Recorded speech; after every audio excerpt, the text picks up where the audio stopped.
Hey everybody, Tim here with today's episodes of Star Trek Voyager, Season 7, Episodes 9 and 10, Flesh and Blood, which in my brain I actually think of like the first episode as Flesh and the second episode as Blood.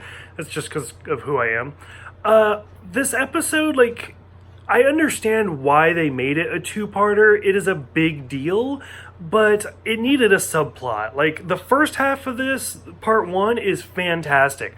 Part two was a little left to be desired, and it could have kind of dealt with some sort of under-story arc going through the two, but whatever. So, the Hirogens are basically, like, reintroduced, which I should have kept track of how many jumps they've done at this point, because I feel like we left Hirogen space, like, 20 years ago or something. But we see them being killed by a Starfleet officer, and right away you can kind of tell, like, okay, something's not right here. Well, when Voyager goes to, like, find out what's going on, it ends up being this giant holodeck, and it's very reminiscent of, like, the movie Insurrection, where it's this giant holodeck, and they shut it down, and there's 43 dead bodies. And it turns out that the last time we saw the Hirogens, Captain Janeway gave them hologram technology so that way they would stop hunting and killing people, and it was almost like their like nicotine patch or something. And it turns out that like this giant holodeck, they basically kind of stole the Doctor's program so that their prey could learn to adapt and fight back, and they took off the safety features. And so these holograms just basically outsmarted the Hirogens. So we see the holodeck people actually kidnap the Doctor, and now he's on board, and there's Bajorans, there's Klingons, there's Romulans and Vulcans, there's a Borg, there's a Breen, there's a Cardassian, like there's all these Alpha Quadrant like aliens, and they're like, we're free now to explore our humanity. And the Doctor's like, you're not even real, you're just holograms. And so the Doctor realizes that these holograms can bleed, these holograms can feel pain, and all sorts of other stuff because the Hirogens want them to be as real as possible.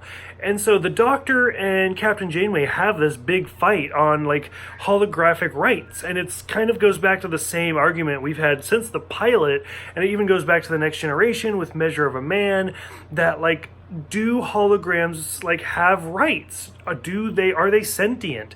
And so on and so forth, which we've seen in even on Voyager with like the Fairhaven story, or in the Next Generation with Moriarty, and the whole premise of the Doctor.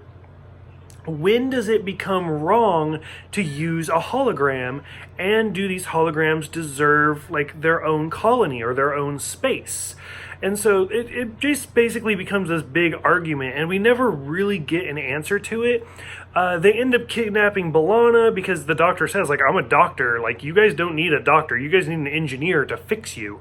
And so, and she even compares, or the Doctor compares B'Elanna to, and these like holograms to the Maquis, about how they didn't like how they were being treated, so they turned and left, and they did something different. The Doctor becoming a religious figure was like part of a subplot that was completely unneeded. Seeing the hologram leader like kill a ship or like blow up a ship just to save some holograms, and then they end up being like simple holograms. Like, they don't have that ability to learn beyond their programming. They just do, like, I think she said, like 40 simple tasks. They're almost just like cleaners around the ship. By the time we get to the end of the episode, it's pretty cliche. The holograms kind of limp off on their own holographic ship, and the Hirogens basically just go off on their own way. Like, Janeway's like, separate corners. And, like, that's the end. Like, it just boils down to that. We don't really get any answers on the holograph or the hologram rights or anything like that. So, like I said, the first half is great. Watching just, like, seeing the Hirogens basically get their asses kicked. But by the time we get to the end, it's like, how do we end this? Oh, you know what? Separate corners, everybody lives happily ever after, the end.